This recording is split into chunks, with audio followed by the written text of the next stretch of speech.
Subscribe now and press the bell icon. என்னைக்காவது ஒரு நாள் தெஹ்ரான்ல இருந்து சுப்ரீம் லீடர்ட்ட இருந்து உங்களுக்கு கமெண்ட் வரலன்னா, சுப்ரீம் லீடர்ட்ட இருந்து உங்களுக்கு சிக்னல் வரலன்னா, சுப்ரீம் லீடர்ட்ட இருந்து உங்களுக்கு ஏதாவது தரவுகள் வரலன்னா நீங்க என்ன முடிவெடுத்துக்கணும்னு கேட்டா, நம்ம எந்த எதிரியை பயந்தமோ அந்த எதிரி நம்மளை அட்டாக் பண்ண ஆரம்பிச்சுட்டா, எனவே நீங்க யார பேச்சையும் கேட்க வேண்டிய அவசியம் இல்லை. நீங்க சுயமாக முடிவெடுத்து நீங்க அட்டாக் பண்ணலாம். வெறும் 26 நாட்கள் தான் போனது அமெரிக்காவுக்கு ஈராக்கை வீழ்த்துவதற்கும் கைப்பற்றுவதற்கு.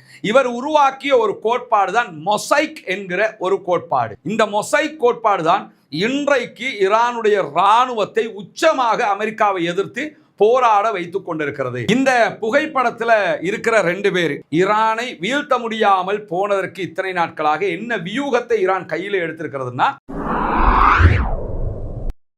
சகோதர சகோதரிகளே, நம் அனைவர் மீதும் ஏக இறைவனுடைய அமைதியும் கருணையும் உண்டாகட்டுமாக என்கிற உயரிய பிரார்த்தனைகளோடு இந்த வீடியோவில் ஈரான் அமெரிக்க இஸ்ரேலிய வார்ல ஈரான் இதுவரைக்கும் தோற்கடிக்கப்படாமல் இருப்பதற்கான ஒரு முக்கியமான விவகாரம் பற்றி தான் பார்க்க இருக்கிறோம். அது என்ன முக்கியமான விவகாரம்னு பார்த்தீங்கன்னா, நமக்கு தெரியும் 2003 அமெரிக்கா ஈராக் மேல ஒரு பாரிய யுத்தத்தை தொடுத்தது. ஈராக்கினுடைய அதிபர் சதாம் ஹுசைன் வெறும் 26 நாட்களில் கைது செய்யப்பட்டார். அவர் கைது செய்யப்பட்டதோடு ஈராக்கினுடைய இராணுவம் மொத்தமாக சரிந்தது. அமெரிக்கா ஈராக்கிலே வெற்றி பெற்று விட்டது. முழுமையாக ஈராக்கை ஆக்கிரமித்து கொண்டது. வெறும் 26 நாட்கள் தான் போனது அமெரிக்காவுக்கு ஈராக்கை வீழ்த்துவதற்கும் கைப்பற்றுவதற்கு. அதே நேரத்தில் அதற்கு பிறகும் அவர்கள் பல யுத்தங்களை சந்தித்திருக்கிறார்கள். இறுதியாக நிக்கோலஸ் மதுரோ வெனிசுவேலாவுக்குள்ள புகுந்து நாட்டினுடைய அதிபர் நிக்கோலஸ் மதுரோவை தூக்கிட்டு போயிட்டாங்க. போனதோட நாடு முழுவதுமே அமெரிக்காவுக்கு சரண்டர் ஆயிட்டாங்க, கட்டுப்பட்டாங்க. நீங்க சொல்ற மாதிரி கேட்டுக்கிறோம், பெட்ரோல் வேணும் அளவுக்கு எடுத்துக்கிறங்க, பிடிச்சிக்கிறங்கிற மாதிரி ஆயிடு. இதே மாதிரி தான் ஈரான் அமெரிக்க இஸ்ரேலிய வார்ல ஈரானுடைய சுப்ரீம் லீடராக ஷியா தலைவராக செயல்படக்கூடிய ஆன்மீக தலைவர் ஆயத்துல்லா அலி காமனி அவர்களை இலக்கு வைத்து முதல் நாளிலேயே தாக்குதல் நடத்தியது அமெரிக்கா. அந்த தாக்குதல்ல ஆயத்துல்லா அலி காமனி அவர்கள் கொல்லப்பட்டு விட்டார். அவர் கொன்னுட்டாலே உடனே ஈரான் சரிஞ்சிரும், ஈரான் கண்ட்ரோலுக்கு வந்துரும் என்பதுதான் அமெரிக்கா இஸ்ரேலுடைய வியூகமாக இருந்தது. ஆனால் இந்த நிமிடம் வரைக்கும் 15 நாட்களை தாண்டியும் ஈரான் விழவில்லை. அமெரிக்காவுக்கு எதிராக நெஞ்சை நிமிர்த்தி சிம்ம சொப்பனமாக பதிலடிகளை கொடுத்து கொண்டிருக்கிறது அமெரிக்கா. 1 அடிச்சா அவன் 5 அடிக்கிறானுங்கிற அளவுக்கு அமெரிக்கா மீது அடி விழுகிறது. அமெரிக்காவுடைய இராணுவ விமானங்கள் தாக்கப்படுகிறது, இராணுவ கப்பல்கள் தாக்கப்படுகிறது. அமெரிக்காவினுடைய வளைகுடாவில் இருக்கக்கூடிய எல்லா தளங்கள் மேலேயும் சரமாரி தாக்குதல் நடத்தப்படுகிறது. இஸ்ரேலியர்கள் துடித்து கொண்டிருக்கிறார்கள். அந்த அளவுக்கு இஸ்ரேல் மேல, யூதர்கள் மேல தாக்குதல்கள் நடத்தப்படுகிறது. இப்படி ஒரு தனி ஆளா நின்றுக்கிட்டு ஒன் மேன் ஆர்மிங்கிற விதமாக எல்லா அமெரிக்காவுடைய தளங்களுக்கும் சுத்தி வளைச்சு சுழண்டு அடிச்சுக்கிட்டு இருக்கிறது ஈரான். இதற்கான காரணம், ஈரானை வீழ்த்த முடியாமல் போனதற்கு இத்தனை நாட்களாக என்ன வியூகத்தை ஈரான் கையில் எடுத்திருக்கிறதுனா, ஈரான் நிறைய வியூகங்களை கையில் வைத்து அவங்களுடைய ஹார்முஸ் நீர்நிலை, அதே போன்று அமெரிக்காவுடைய இந்த தளங்களை தாக்குறது, அமெரிக்காவுடைய டிஃபென்சிவ் சிஸ்டங்களை அழிக்கிறதுன்னு இந்த யுத்தத்தில் நிறைய முறைகளை கையாளுறாங்க. எல்லா முறைகளுக்கு மேல ஈரானுடைய ஆட்சி கட்டமைப்பு வீழாமல் இருப்பதற்கான காரணத்தை தான் இந்த வீடியோவில் நம்ம பார்க்க இருக்கிறோம். இந்த புகைப்படத்தில் இருக்கிற 2 பேர், இவரை உங்களுக்கு நன்றாக தெரியும், அமெரிக்க அதிபர் டொனால்ட் ட்ரம்ப். அந்த ஆள் தான் எல்லா ஃபித்னாக்கும் காரணமாக இருக்கிறார். இப்ப அதே நேரத்தில் இந்த புகைப்படத்தில் தெரியக்கூடியவர் தான் முகம்மது அல் ஜபாரி என்கிற ஒருவர். இப்ப இந்த மாதிரி தோற்றத்தில் இருந்ததுக்கு இவர் உருவாக்கிய வியூகம் இன்றைக்கும் இளமையாக இருக்கிறது. இவர் ஈரானுடைய போர்சஸ்ல தவிர்க்க முடியாத ஒரு தளபதி தான் முகம்மது அல் ஜப்பாரி என்கிறவர். இவர் உருவாக்கிய ஒரு கோட்பாடு தான் மொசைக் என்கிற ஒரு கோட்பாடு. இந்த மொசைக் கோட்பாடு தான் இன்றைக்கு ஈரானுடைய இராணுவத்தை உச்சமாக அமெரிக்காவை எதிர்த்து போராட வைத்துக் கொண்டிருக்கிறது. யார் இந்த முகமது அல் ஜப்பாரி?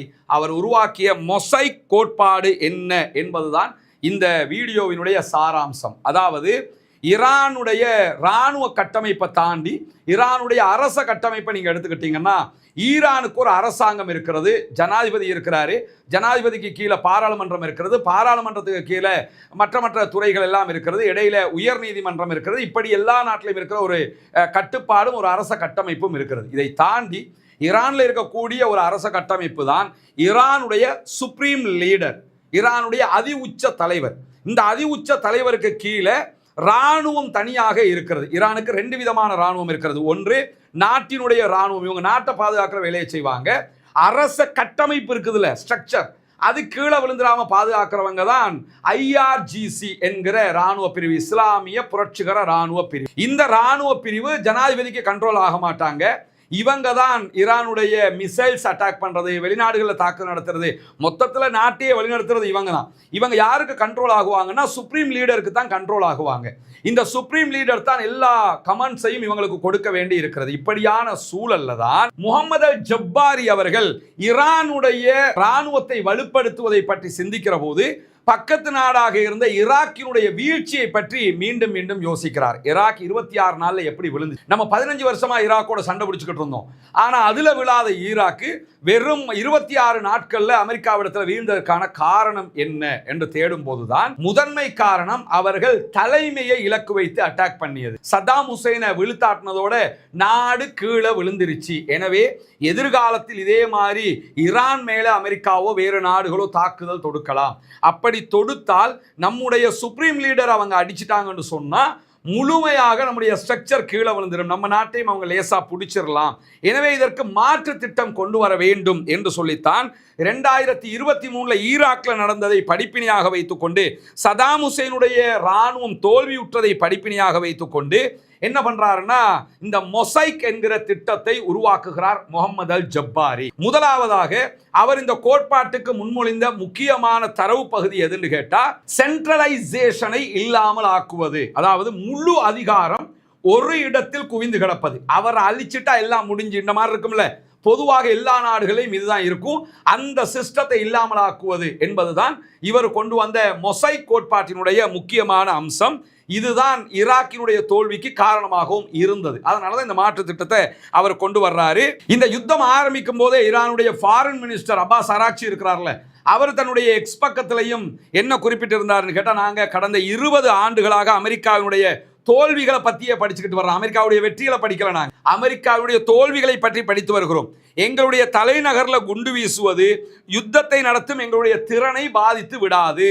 நீங்கள் தஹரானில் கொண்டாந்து குண்டு போடுறதுனால எங்களை தோற்கடிச்சிடலாம்னு நினைச்சிடாதீங்க, நாங்கள் 20 வருஷமா உங்களோட தோல்வியை தான் படிச்சுக்கிட்டு வர்றோம் என்று சொல்லக்கூடிய அப்பாஸ் அராக்சி ஈரானுடைய ஃபாரின் மினிஸ்டர் எப்போது எந்த மாதிரி போரை முடிக்கணுங்கிறத எங்களுடைய மொசைக் யுத்த தந்திரம் தான் தீர்மானிக்கும். எங்களுக்கு தெரியும் எப்போ யுத்தத்தை முடிக்கணும், எப்படி அடிக்கணும், எங்க அடிக்கணுங்கிறதெல்லாம் மொசைக் என்கிற கோட்பாடு தான் முடிவெடுக்குமே தவிர அமெரிக்காவோ வேறு யாரோ முடிவெடுக்க மாட்டாங்கன்னு சொல்லி அப்பாஸ் அராக்சி இந்த மொசைக் டிஃபென்சிவ் சிஸ்டத்தை பற்றி பேசி இருந்ததையும் நம்ம இந்த இடத்துல நினைவு கூற வேண்டியிருக்கிறது. இப்பொழுது இந்த மொசைக் என்கிற சிஸ்டத்தில் முகமது அல் ஜப்பாரி செய்த ஒரு அழகான மெத்தட் என்னன்னு கேட்டால், ஈரானுடைய IRGC அதே போன்று ஈரானுடைய ராணுவம், இந்த ரெண்டுமே ராணுவம் தான், 2 படைப்பிரிவுகளோடு சேர்த்து ஃபாசிஜ் என்கிற தன்னார்வ படைப்பிரிவும் இருக்கிறார்கள். எல்லாத்தையுமே ஒன்றிணைத்து என்ன பண்றாருன்னு கேட்டா, முழு ராணுவத்தையும் 31 பிரிவுகளாக அவர் பிரிக்கிறார். ஒரு ராணுவம் தான், ஆனா அதை 31 பிரிவுகளாக அவர் பிரிக்கிறாரு. இந்த 31 பிரிவுகளும் முகமது அல் ஜப்பாரியினுடைய கணக்கீட்டின் பிரகாரம் எந்த அளவுக்கு பிரிக்கப்படுதுன்னு சொன்னா 31 தன்னாட்சி ராணுவ பிரிவுகளாக பிரிக்கப்படுகிறது. ப்ரொவின்சியலாக பிரிக்கிறாங்க. வெஸ்டர்ன் ப்ரொவின்ஸ், ஈஸ்டர்ன் ப்ரொவின்ஸ் நம்ம பிரிச்சு வச்சிருக்கிறோம்ல, அது மாதிரி ராணுவத்துக்குள்ள 31 தன்னாட்சி பிரிவுகளாக ராணுவத்துக்கு தன்னாட்சி கொடுத்து பிரிக்கிறாங்க. அது எப்படி தன்னாட்சி கொடுக்கறாங்கன்னு கேட்டா, ஒவ்வொரு பிரிவுகளுக்கும் ஒவ்வொரு ப்ரொவின்ஸுக்கும் ஒரு ராணுவ தலைமையகம் இருக்கும். அந்த ராணுவ தலைமையகத்துக்கு பல தளபதிகள் இருப்பார்கள். இந்த தளபதிகள் அந்த இடத்துல நின்று என்ன முடிவு எடுக்கணுமோ அந்த முடிவை சுயாதீனமாக அவர்கள் எடுக்க முடியும். அவர்களுக்கென்று எல்லா ஆயுதங்களும் கொடுக்கப்படும், எல்லா ஆயுத கிடங்குகளும் கொடுக்கப்படும். அவங்களுக்கென்று பல ராணுவ தளங்கள் இருக்கும், அவங்க உருவாக்கி கொள்ளவும் முடியும். அதாவது ராணுவ தளபதிட்ட கேட்டு தான் இதெல்லாம் செய்யணுங்கிறது இல்லை, அவங்களே ராணுவத்தை எப்படியெல்லாம் வளர்க்கணுமோ அப்படியெல்லாம் வளர்க்கலாம். அவர்களுக்கு சுயாதீனமான உரிமை இருக்கும். உலகத்தில் எந்த ராணுவத்துக்கும் இப்படி கொடுக்கப்படல. மொசைக் என்கிற ஒரு கோட்பாட்டை உருவாக்கி முகமது அல் ஜப்பாரி தான் அதை வழிமொழிகிறாரு. அவர் தான் இதை நடைமுறைப்படுத்துறாரு. அந்த அடிப்படையில் நாடு முழுவதும் 31 ராணுவ பிரிவுகள் உருவாக்கப்படுகிறது. சுயமாக முடிவெடுக்கிற அதிகாரங்களும் அவர்களுக்கு கொடுக்கப்படுகிறது. கொடுத்துட்டு மொசைக் கோட்பாடு சொன்ன ஒரே ஒரு கட்டுப்பாட்டு விதி தான். என்ன விதின்னு கேட்டா, என்னைக்காவது ஒரு நாள் தெஹ்ரான்ல இருந்து சுப்ரீம் லீடர்ட்ட இருந்து உங்களுக்கு கமெண்ட் வரலன்னா, சுப்ரீம் லீடர்ட்ட இருந்து உங்களுக்கு சிக்னல் வரலன்னா, சுப்ரீம் லீடர்ட்ட இருந்து உங்களுக்கு ஏதாவது தரவுகள் வரலன்னா, நீங்க என்ன முடிவு எடுத்துக்கணும்னு கேட்டா, நம்ம எந்த எதிரியை பயந்தமோ அந்த எதிரி நம்மளை அட்டாக் பண்ண ஆரம்பிச்சுட்டா, எனவே நீங்க யார பேச்சையும் கேட்க வேண்டிய அவசியம் இல்லை. நீங்க சுயமாக முடிவெடுத்து நீங்க அட்டாக் பண்ணலாம்.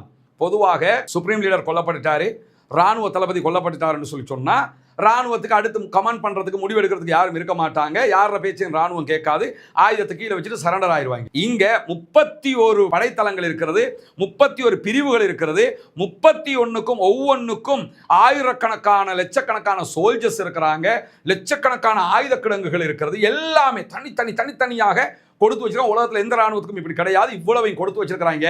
31ல 2 பேர் எங்களுக்கு அமெரிக்காவோட சண்டை பிடிக்க முடியாதுன்னு சொன்னாலும் மற்றும் உள்ளவங்க சண்டை பிடிப்பாங்க. இந்த மாதிரி ஒரு நிலையத்தான் இந்த மொசைக் கோட்பாட்டினூடாக இவங்க உருவாக்கி இருந்தாங்க.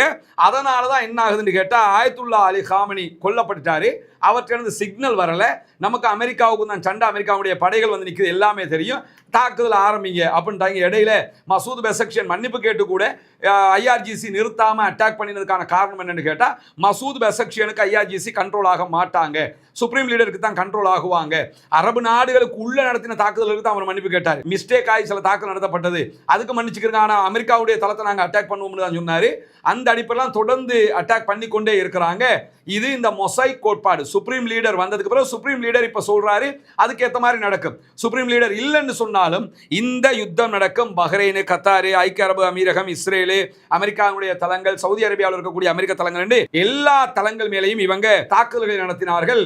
அந்த தாக்குதல்கள் மொசைக் கோட்பாட்டு தாக்குதல்கள் என்பதை புரிந்து கொள்வதற்கே அமெரிக்காவுக்கு பல நேரங்கள் எடுத்தது. குறிப்பாக அமீரகத்தில் இருக்கக்கூடிய ஷார்ஜாவில் இருக்கிற அமெரிக்காவினுடைய ஆயுத கிடங்குகள் தளங்கள் மேல தாக்குதல் நடத்தும் போதுதான் ஈரானுடைய ராணுவம் தற்போது ஆட்டோ பைலட் மெத்தட்ல இயங்குறாங்க என்பதை அமெரிக்கா புரிந்து கொண்டது. மொசைக் கோட்பாடு தான் அவர்களை வழிநடத்துகிறது என்பதை அப்பதான் புரிஞ்சுக்கிட்டாங்க. ஏன்னா யாரும் அவங்களை கண்ட்ரோல் பண்ண முடியல, அவன் எல்லா இடத்துல இருந்து அட்டாக் பண்ணிக்கிட்டே இருக்கிறான். காரணம் என்ன, ஆட்டோ பைலட் மூடுக்கு போயிட்டாங்க, அவங்களை இனி யாரும் கண்ட்ரோல் பண்ண முடியாது என்பதை அவர்கள் அப்பொழுதுதான் புரிந்து கொண்டார்கள் என்பதும் இந்த மொசைக் கோட்பாட்டினுடைய பலம் எவ்வளவு என்பதை நம்ம புரிஞ்சுக்கிறதுக்கான அடிப்படையாக இருக்கிறது. குறிப்பாக முகமது அல் ஜப்பாரி 1979களில் ஐஆர்ஜிசியில் இணைகிறாரு.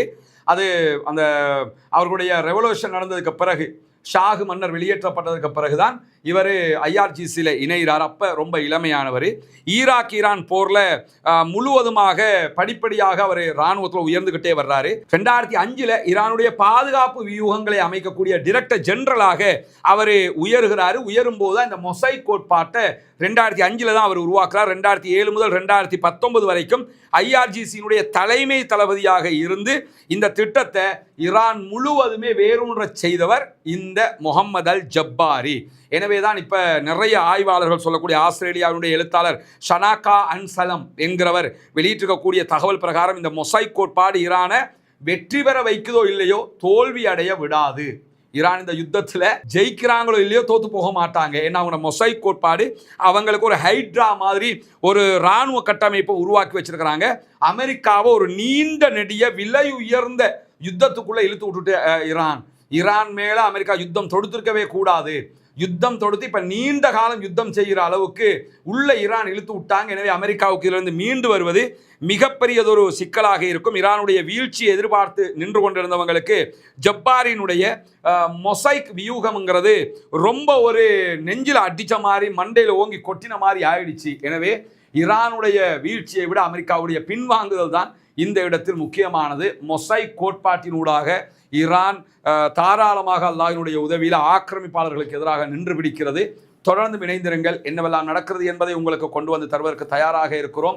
ஆக்கிரமிப்பாளர்கள் ஓய வேண்டும், ஆக்கிரமிப்புகள் நிறுத்தப்பட வேண்டும், ஈரானிலே ஆக்கிரமிப்பாளர்களால் நடத்தப்படுகிற தாக்குதல்கள் நிறுத்தப்பட வேண்டும், அப்பாவிகள் மீதான கொலைகள் நிறுத்தப்பட வேண்டும் என்று அல்லாஹ்விடத்திலே பிரார்த்திக்க மறந்து விடாதீர்கள். சகோதரர்களே, சகோதரிகளே, தாய்மார்களே, புனிதமிக்க ரமதானுடைய மாதத்திலே மத்தியர்களுக்கு அமைதி பெற வேண்டும் என்று அல்லாஹ்விடத்திலே பிரார்த்திங்கள் என்கிற கோரிக்கைகளோடு ஜனநாயக ரீதியாக இந்த ஆக்கிரமிப்புக்கு எதிராக குரல் எழுப்புவோமாக. வாஹிர் தஅவானா அல்ஹம்துலில்லாஹி ரப்பில் ஆலமீன்.